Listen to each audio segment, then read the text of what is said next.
ጥያቄ ቁጥር 16 ከባህር የወጣው 10 ቀንዶችና 7 ራሶች የነበሩት አውሬ በራሶቹ ላይ ምን ነበር?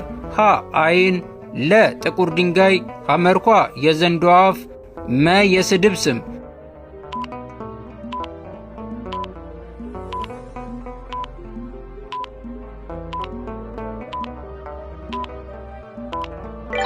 ትክክለኛው መልስ መ የስድብ ስም የሚለው ነው።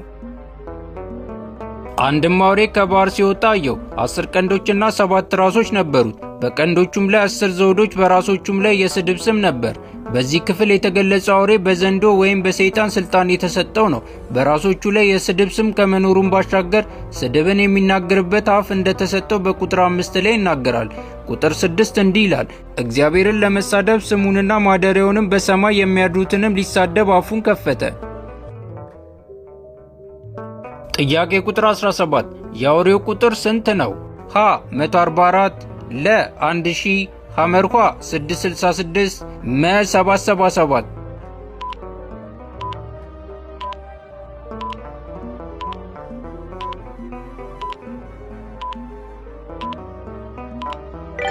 ትክክለኛው መልስ ሐመሯ 666 የሚለው ነው።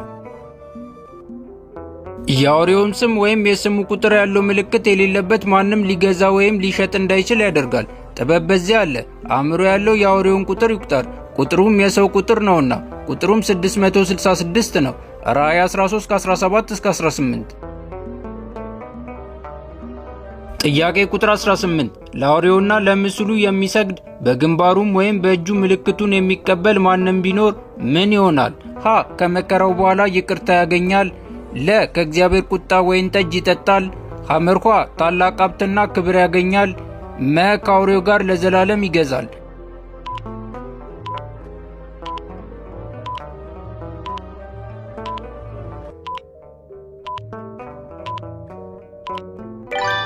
መልሱ ለ ከእግዚአብሔር ቁጣ ወይን ጠጅ ይጠጣል የሚለው ነው። መጽሐፍ ቅዱስ ለአውሬው የሚሰግዱና ምልክቱን የሚቀበሉ የእግዚአብሔርን ሙሉ ቁጣ እንደሚጋፈጡ ይናገራል። ይህም በቅዱሳን መላእክትና በበጉ ፊት በእሳትና በዲን ስቃይ ይደርስባቸዋል።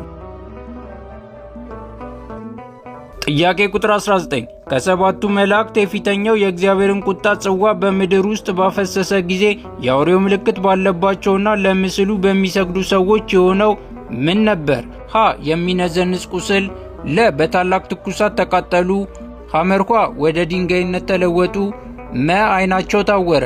10 ሰከንድ አላችሁ።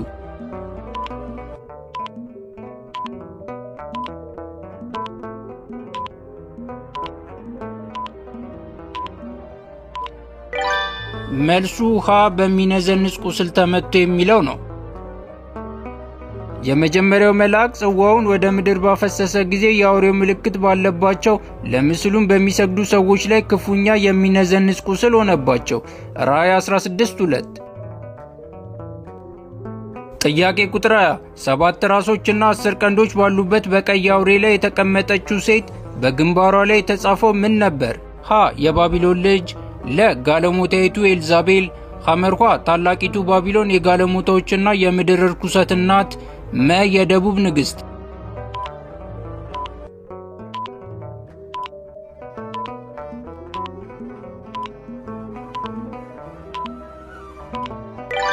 መልሱ ሐመሯ ታላቂቱ ባቢሎን የጋለሞታዎችና የምድር ርኩሰት እናት የሚለው ነው። ሴቲቱ ኃይለኛና ብልሹ ስርዓትን ትወክላለች። ብዙውን ጊዜ እንደ ታላቅ ከተማ ኢምፓየር ወይም ሃይማኖታዊና ፖለቲካዊ ኃይል ተብሎ የሚተረጎም ሲሆን ይህም በኃጢአት በሥነ ምግባርና በብልግናና በእግዚአብሔር ላይ በሚደረግ ተቃውሞ የተሞላ ነው። በግንባሯም ምስጢር የሆነ ስም ታላቂቱ ባቢሎን የጋለሞታዎችና የምድር ርኩሰት እናት ተብሎ ተጽፏል። ራእይ 17:5። ጥያቄ ቁጥር 21 በራእይ 21 መሠረት እግዚአብሔር በአዲስ ሰማይና በአዲስ ምድር ምን እንደማይሆን ነበር ቃል የገባው? ሀ ሞት፣ ለ ሐዘን፣ ሐመርኳ ጩኸት ወይም ስቃይ፣ መ ሁሉም መልስ ናቸው።